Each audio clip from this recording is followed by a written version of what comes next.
Morning to everyone. So our today's lead code question is 788, which is rotated digits.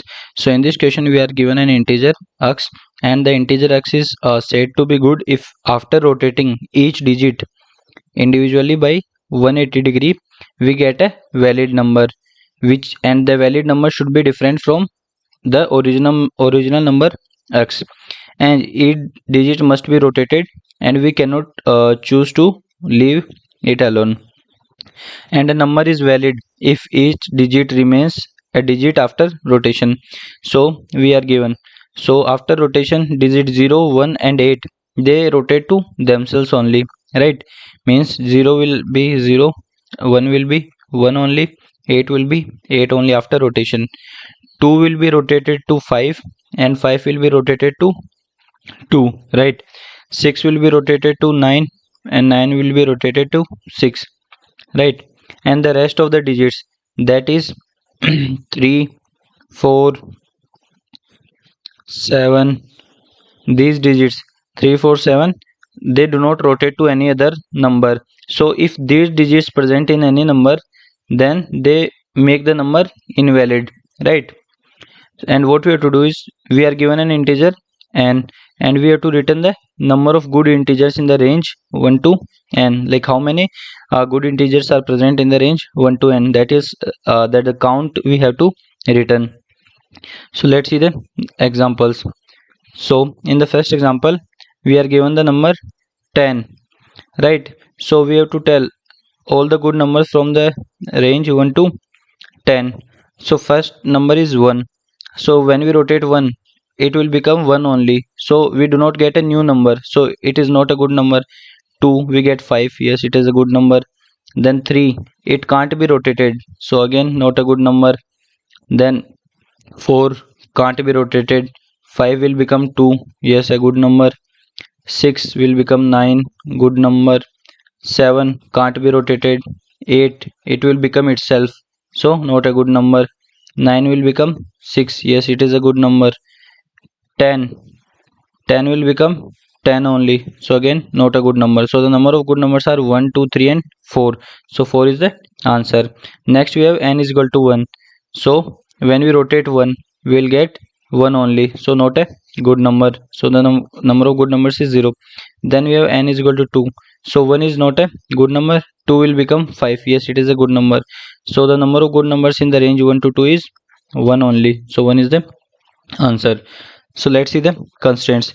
So n is equal to 10 ki power 4, so we have to find all the good numbers from the range 1 to 10 ki power 4, right? So let's move to the brute force approach. So in brute force approach what we do is, we take every number from 1 to n, 1 to n, and see, a number is good number, a number is good if all the digits are valid. Valid means it should not have 3 4 and 7, because these digits can't be rotated to a valid digits. So if they are present, then the number will become invalid. So if the number do not have 3 4 and 7, then the uh, rotated number will be a valid number, right? So this is one thing. So and the other thing is, see, suppose we have 100, so after rotation it will be the same number. So what we want is that after rotation we want a new number, so at least one digit changes, right? This is the second condition. That means it should contain at least either 2 5 6 or 9.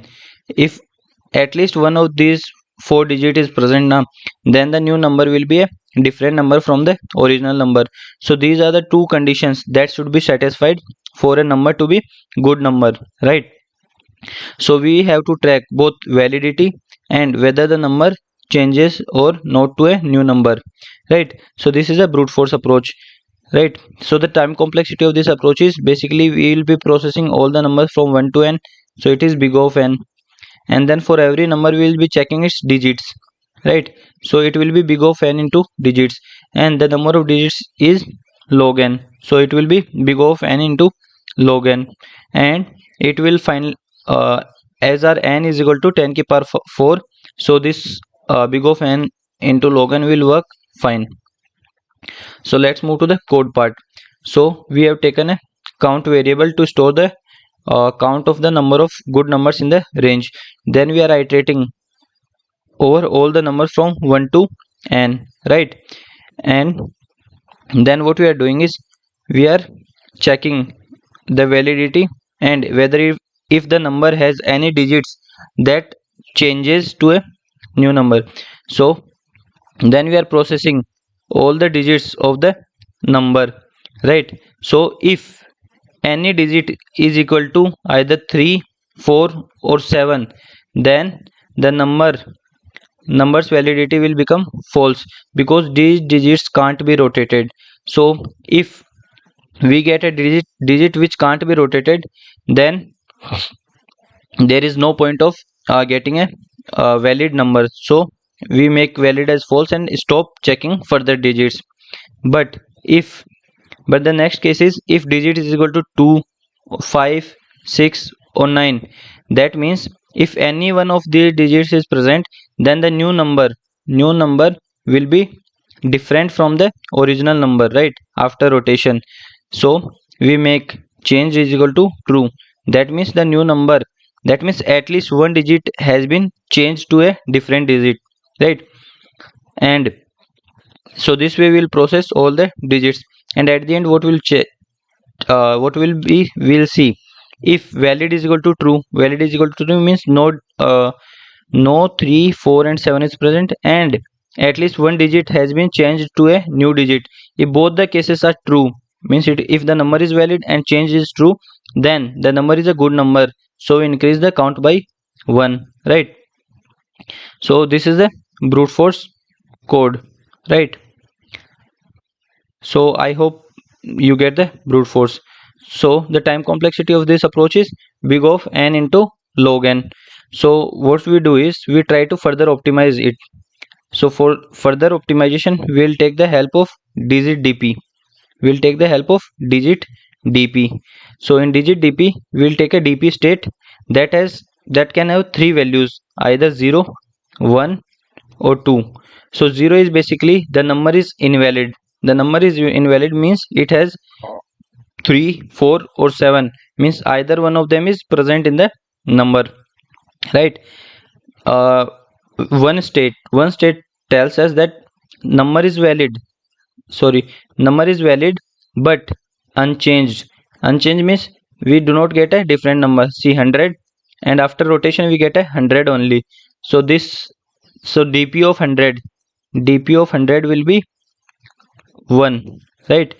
Because the number is not unchanged, though it is a valid number, but it is not unchanged. That is, it has only digits either 0, 1 or 8, right? Only these three digits are present in the number. The third dp state is 2, which is valid and changed also, means both the conditions are satisfied. The number is valid and at least one digit is changed to a new digit. So if dp of I is equal to 2, that means the ith number is a good number, right? So these are the three what we called values in the dp state, 0, 1 and 2 is for the good number, right? So let's see the dp transition, like how the dp states will be changing from one another, right? So for any number I, right, what we'll do is we'll find the last. Suppose we have 256. So first we'll find the last digit, that is b is equal to 6, and then we find the remaining number, which is 25, right? So now we check these two, b equal to 6 and a is equal to 25. So b is equal to 6 is a good number, so dp of 6 will be giving us 2, right? And a is equal to 25, so dp of 25, it will be changed to 52, so it will also give us 2. So now we get dp of b and we get dp of a, and now we combine these two results. Now we combine these two results and decide what will be the answer. So let's see the different cases. First case, both are unchanged. Both are unchanged means dp of a will also give us 1 and dp of b will also give us 1, means a is equal to 1 and b is equal to 1. So dp of I will be 1. So let's see an example. Suppose we have taken 11. Now dp of 1 will be 1. Again dp of this one will also be 1. So if both are 1, then the whole number will also be unchanged. So we mark dp of I is equal to 1, right? So this number is valid, but none of the digits has been changed to a new digit, so we do not get a new number, right? So let's see the case 2. And so in case 2, both the numbers are valid, and at least one digit has been changed also, right?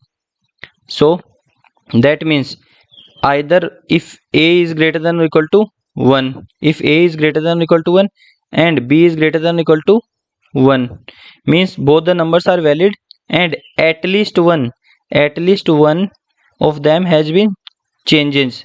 Changes means dp should be 2, right? So what are the cases of valid? When dp value is 1 and 2, dp value is 1 or 2, then they are valid. But if dp value, if one of the digits changes, then dp value is 2. So this condition is both the numbers are valid and at least one digit changes, then we mark dp of I is equal to 2, right? So let's see the example. So first example is 12. So see, we separate 1 and 2. So dp value of 2 is 2 because it is valid and its digit also changes, and dp value of 1 is 1, that means it is a valid number but digit do not changes. So we get 1 and 2. So in this case the overall answer will be 2, that is it is a good number because both the digits are valid and at least one digit is changing, right? So this is the case number 2. So let's move to the case number 3. So in case number 3, if any part of the two is invalid, if any part of the two parts is invalid, then we mark dp of I is equal to 0. So let's see the example. So example is 13. So the first part is 1, so 1 is valid but does not changes, but the other part is 3. 3 is invalid. So 3 is invalid means if any part is invalid, then the whole number will be invalid. So we mark dp of 13 as 0, as invalid, right? So these are the three cases. So let's move to the code part, right? So in code we have taken a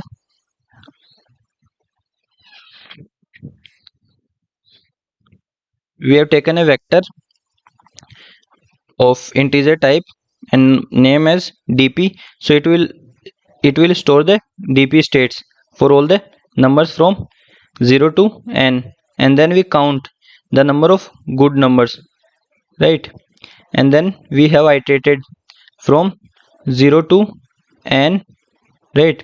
And first case, if I is less than or equal to 2 means sorry, not 2, if I is less than or equal to 10 means single digit number.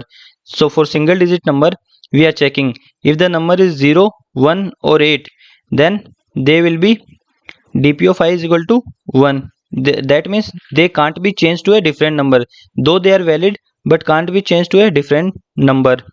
The other case is if I is equal to 2, 5, 6 or 9, that means they are valid, they are also valid but they will be changed to a different number, means they are good numbers. So 2, 5, 6 and 9 are good numbers, so we are marking dp of I is equal to 2 and we have increased our count. And in the case of 3, 4 and 7, they are invalid, so we mark them as 0, right? And then if we get any number from 10 to n, then what we'll do is we'll divide we will divide that number into two parts, right? We are taking the last digit and the rest of the number. We are taking the last digit and the rest of the number, and then checking the dp value of the those two parts, right? And then we will be seeing the three cases that we have discussed.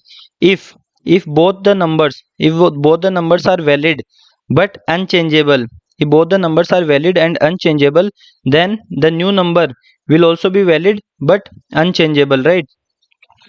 The second case is both the numbers are valid and at least one number is changeable. In that case, we mark the new number as good number and increase our count. And the third case is if at least one part is invalid, right? Then the whole new number will be invalid. So in that case, we mark dp of I is equal to 0. 0 means invalid, right? So after processing all the numbers, we return the total count of the good numbers. So the time complexity of this approach is big of n, because we are processing each number only once, right? And earlier our time complexity was big of n log n, right? So I hope I'm able to explain you the solution properly. So if you like the solution, please make sure to like, share and subscribe the channel. Thank you.